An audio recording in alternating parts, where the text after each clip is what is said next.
അദ്ദേഹത്തിന് ഭാര്യയുണ്ട്, നിങ്ങൾ പരിചയമുള്ളതാണ്. ഭാര്യയുമായിട്ട് ഇത് സംസാരിച്ചിരുന്നു? ഭാര്യയുമായിട്ടുള്ള സംസാരവും കാര്യങ്ങളും എടുത്തിടാൻ താല്പര്യമില്ലാത്തത് അത് അവരുടെ ലൈഫാണ്. അവർ എന്താണോ അവരുടെ ജീവിതം എന്നുള്ളത് അവർ രണ്ടുപേരും ഇടയ്ക്ക് നിന്നോട്ടെ.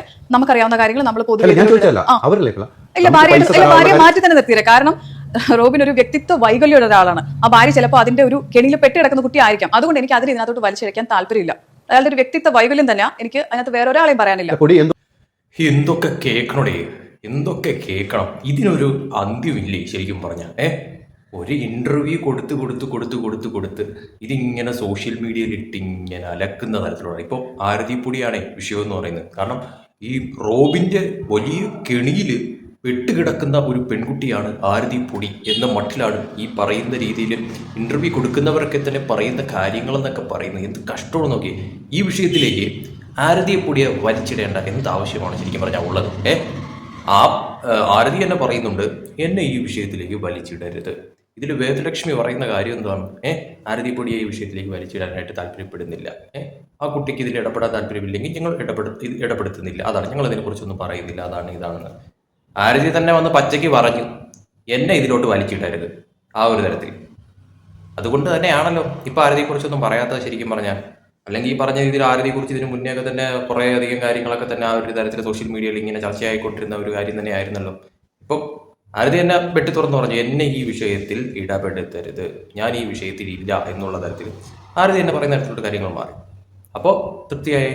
എന്നിട്ടും എന്തിനാണ് ഈ പറയുന്ന രീതിയിൽ എന്തോ റോബിൻ ആരതിയെ കെണിയിൽപ്പെടുത്തി വെച്ചിരിക്കുകയായിരുന്നു, അതാണ് ഇതാണ് എന്നുള്ള മട്ടിലൊക്കെ തന്നെ പറയേണ്ട കാര്യം എന്ന് പറയുന്നത്. എടീ, പൈസ കടം വാങ്ങിച്ചിട്ടുണ്ടെങ്കിൽ അത് തിരിച്ചു വാങ്ങുക എന്നുള്ളത് സ്വാഭാവികമായിട്ടുള്ളൊരു കാര്യം.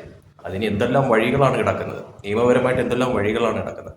അതിലോട്ടൊന്നും പോവാതെ ഈ ഒരു തരത്തിൽ കുറേയധികം പത്രസമ്മേളനങ്ങൾ, പിന്നെ ഈ പറയുന്ന രീതിയിൽ ഇൻ്റർവ്യൂ കൊടുക്കുന്നു, അതിൻ്റെ ഓരോ ക്ലിപ്പുകൾ ഈ പറയുന്ന രീതിയിൽ സോഷ്യൽ മീഡിയയിലൊക്കെ ഇടുന്നു, പിന്നെ ഈ പറയുന്ന കുറേ വോയിസ് റെക്കോർഡുകൾ, അത് ഇത് ചക്ക ചുണ്ണാമ്പ് എന്നൊക്കെ പറഞ്ഞുകൊണ്ട് നാട്ടുകാരെ തെറിയൊക്കെ കേൾപ്പിക്കുന്നു. ഇതിലൂടെ എന്തൊരു മനസ്സുഖമാണ് കിട്ടുന്നതെന്ന് എനിക്ക് മനസ്സിലാവുന്നില്ല ശരിക്കും പറഞ്ഞാൽ.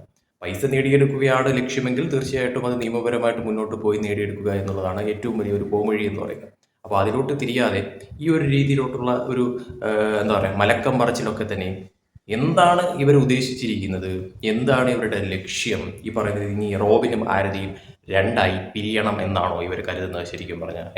അല്ലെങ്കിൽ പിന്നെ ഈ പറയുന്ന ആ ഇൻ്റർവ്യൂ അതിൻ്റെ ഇടയിൽ കൊണ്ടുവന്ന് ആരതിയുടെ പേര് വലിച്ചിടേണ്ട ആവശ്യം എന്താണ്? എന്നിട്ട് ആ ഇതിൽ തന്നെ പറഞ്ഞിരിക്കുന്ന ഒരു കാര്യം, ആ വീഡിയോയ്ക്ക് കൊടുത്തിരിക്കുന്ന ക്യാപ്ഷനാണ് റോബിൻ്റെ കെണിയിൽ ആരതി എന്നുള്ള തരത്തിലോട്ടുള്ള.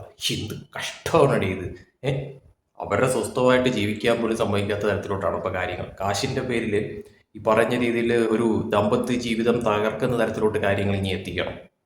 അല്ല, അറിയാൻ പറഞ്ഞിട്ട് ചോദിക്കുക. ആരതി ഇതുവരെയും ഇതിനെക്കുറിച്ച് റോബിനെതിരെ ആവശ്യമില്ലാത്ത തരത്തിൽ പ്രതികരിക്കാനോ അല്ലെങ്കിൽ ആവശ്യമില്ലാത്ത തരത്തിൽ ഒന്നും പറഞ്ഞില്ല. ആരതി ഇപ്പോഴും ആ ഒരു രീതിയിൽ റോബിൻ്റെയോടൊപ്പം തന്നെയാണ് എന്നതിൻ്റെ തെളിവാണ് റോബിൻ്റെ ഇപ്പോൾ ഈ അടുത്തിട്ട ഒരു വീഡിയോയ്ക്ക് പോലും ആരതിയുടെ ഒരു കമൻറ്റ് ആ ഒരു തരത്തിൽ വന്നിട്ടുള്ളതെന്ന് പറയുന്നത്. റോബിനെ സപ്പോർട്ട് ചെയ്തുകൊണ്ട് തന്നെയാണ് ആ കമൻ്റ് എന്ന് പറയുന്നത്. സോ ഇതിൽ ഈ പറഞ്ഞ രീതിയിൽ എന്താ പറയുക, കാശ് വേണമോ, അതോ ഇവരെ തമ്മിൽ പിരിക്കണമോ, അതോ ഇനി റോബിനെ BJP നിന്നും പുറത്താക്കണോ? സത്യത്തിൽ ഇവരുടെ ലക്ഷ്യം എന്താണെന്നോ, അല്ലെങ്കിൽ ഈ പറഞ്ഞ രീതിയിൽ ഇവർക്ക് ഇനി റോബിന് എത്ര കൊടുക്കാനുണ്ടെന്നോ, ഇനി ആരുടെ ഭാഗത്താണ് ശരിയെന്നോ ഒന്നും തന്നെ ഈ കണ്ടുകൊണ്ടിരിക്കുന്ന ജനങ്ങൾക്കൊരു വ്യക്തതയില്ല. ഇവരാണെങ്കിൽ ആ പറയുന്ന രീതി നിയമപരമായിട്ട് മുന്നോട്ട് പോകുന്നുമില്ല. ഒരു വല്ലാത്ത കുഴഞ്ഞു പറഞ്ഞ ഒരു കാര്യങ്ങളാണ് ഈ കാണിച്ചു കൂട്ടുന്ന ഓരോ കാര്യങ്ങളെന്ന് പറയുന്നത്. സത്യം പറഞ്ഞാണല്ലോ, കണ്ടുകൊണ്ടിരിക്കുന്ന ജനങ്ങളാണ് ഇതിൽ മണ്ടന്മാരായിക്കൊണ്ടിരിക്കുന്നത് എന്നാണ് എനിക്ക് പേഴ്സണലി തോന്നുന്ന ഒരു കാര്യം എന്ന് പറയുന്നത്.